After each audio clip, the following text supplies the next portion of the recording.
মেয়ের নামের একটি মেয়ে মারা গেছে ফাঁসে ঝুলিয়ে, তো ওনার কি হন আপনি? আমি ওনার বোন জামাই। আচ্ছা, বোন জামাই। আচ্ছা, আপনাদের ধারণাটা কি আর কিভাবে মারা গেছে একটু বলবেন প্লিজ। আমি 12টার দিকে আমি চাকরি কর্মরত অবস্থায় ছিলাম ডেমরাতে, ঢাকা ডেমরাতে। তো আমি 12টার দিকে যখন ফোন পেলাম যে সে আত্মহত্যা করছে, পরবর্তীতে আমি আরও 2 দিন আগে থেকে তার বাসায় শ্বশুরবাড়ির শাশুড়ির ফোন দিছি, তারা ফোনে যোগাযোগ করে নাই। তো আমি ফোন পাইলাম যে ওর হলো শাশুড়িকে ফোন দেওয়া হয়েছিল বারে বারে, তার সকাল থেকে ফোন দেওয়া হয়েছিল ওর রান্নার যাওয়ার বিষয় নিয়ে। তো ওর শাশুড়ি ফোন রিসিভ করে নাই।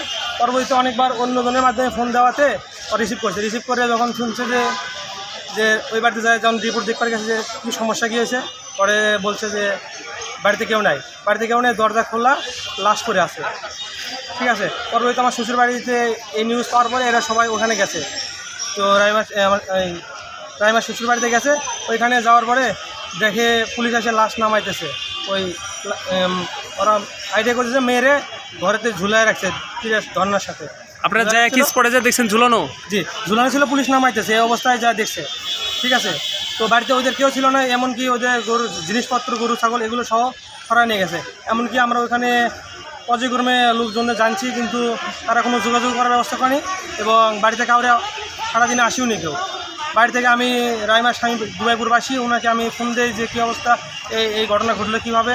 বলছে ভাই আমি বাড়িতে ফোন দিয়েছি, আমার বাবা মাকে ফোন ধরতেছে না, তারা নানান কাহিনী করতেছে। আমি বললাম যে ঘটনা যদি যেই হোক, ঘটনা যেভাবেই ঘটুক না কেন, যেন সবাই বসে এটা একটা ইয়েতে আসে।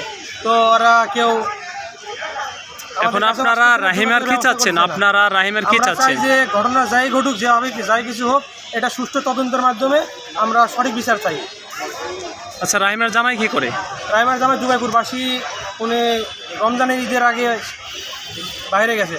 কিন্তু আমি তার পারিবারিক কলসূত্রে কিছুদিন আগে জানতে পারি তার শাশুড়ির সাথে তার একটু মনোমালিন্য।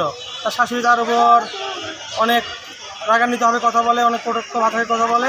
তো এটা কথা বলছি। তো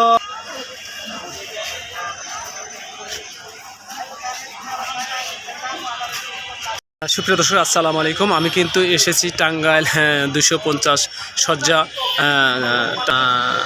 লিপি রাহিমা, সুমাইয়া আক্তার রাহিমা। এখানে 3 মাসের সে প্রেগনেন্ট ছিল। সে নাকি নিজে ফাঁস নিয়ে মারা গেছে, কিন্তু তা নয়। এখানে কিন্তু মেয়ের যে গার্জেন চাচা উনি আছে, ওনার মুখ থেকে আমরা জানবো যে সে কীভাবে মারা গিয়েছে। একটু তার মুখ থেকে আমরা শুনতে চাচ্ছি। জি বলেন, আপনার নাম বলে। আমার নাম জয়নাল আবেদিন, আমি মেয়ের ফুপা। সে আমার মেয়ের মতো ছিল।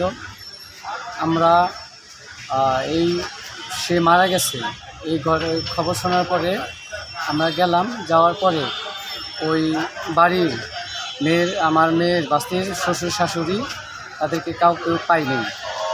ওখানে ঘটনাস্থলে মানুষের কাছে কিছু জিজ্ঞাসাবাদে যতটুকু জানতে পারলাম, বুঝতে পারলাম, সেটাতে হচ্ছে তাকে মাইরা প্রথমে মেরে ফেলছে। তারপরে এটাকে ধামাচাপা দেওয়ার জন্য ছিল। তারপর ঘটনাস্থলে পুলিশ আসছে। পুলিশ এসে প্রাথমিকভাবে লাশ আমার বাস্তিরে নামানোর পরে থানায় নিয়ে যাওয়া হয়। ওখানে আমরা একটা অভিযোগ করি। অভিযোগ সূত্রে পুলিশ ইনচার্জ বলছে যে এটা ময়নাতদন্তের পরে আমরা মামলা নেব, বা যদি আপনাদের কি ধারণাটা? আমার ধারণা আমার বাস্তিকে মেরে ফেলা হয়েছে। আমি তাদের ফাঁসি চাই।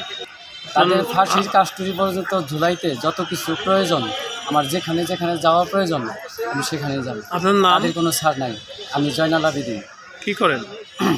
আমার পেশা ব্যবসা, আমি ইট বালি মাটির ব্যবসা করি।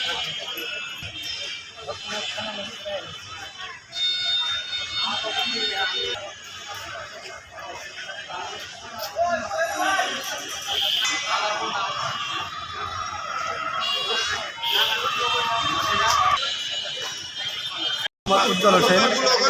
আমি ঘটনাস্থলে যা দেখছি, মানে আমি ঘটনাস্থলে যাই না, আমি গেছিলাম থানায় দিকে যাওয়ার পরে আমি এক পুলিশের কাছে থেকে মানে তার পিকচার নিয়েছি। পিকচার নেওয়ার পরে আমি ভাবছি যে এটা নিজে হাতে আত্মহত্যা করে নাই, এটাকে মারা হয়েছে। এটাতে প্রথমে হলো বালির চাপাতে মারা হয়েছে, বালির চাপা থেকে মাইরা পরে তারে উন্না দিয়া হ্যাঁ দন্ডার সাথে তারা ঝুলানো হয়েছে। তাহলে আপনাদের ধারণাটা হচ্ছে আমাদের ধারণা হচ্ছে মেয়ে মারছে মেয়েরে। সেই ইচ্ছাগত মারা যায়নি। না না, সেই ইচ্ছাগত মারা জানে সে, প্লাস এইবার মানে ওই সময় ওর অতটুকু জ্ঞান বুদ্ধি আছে যে সে নিজে ইচ্ছাভাবে আত্মহত্যা করবো না।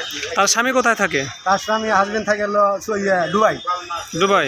জি। তার শ্বশুর শাশুড়ি কেমন আপনাদের জানা মতে? তার শ্বশুর শাশুড়ি অত্যন্ত খারাপ, মানে বিয়ার পরে থেকে তার মানে আমার মেয়েদের সাথে তাদের শাশুড়ির সাথে শ্বশুরের সাথে মেলামেশা হতো না, মানে সবসময় ঝগড়া কেসার থাকতোই। সেই ক্ষেত্রে তারা যৌথভাবে মিলে আমাদের মেয়েরে মেরা দিল। আচ্ছা, মেয়ের ঠিকানা বলেন তো? মেয়ের ঠিকানা চৌধুরী পালন সব মগরা ইউনিয়ন 7 নং ওয়ার্ড। এই এটা ছেলের বাড়ি হলো পাতরাল ইউনিয়ন 10 গ্রাম।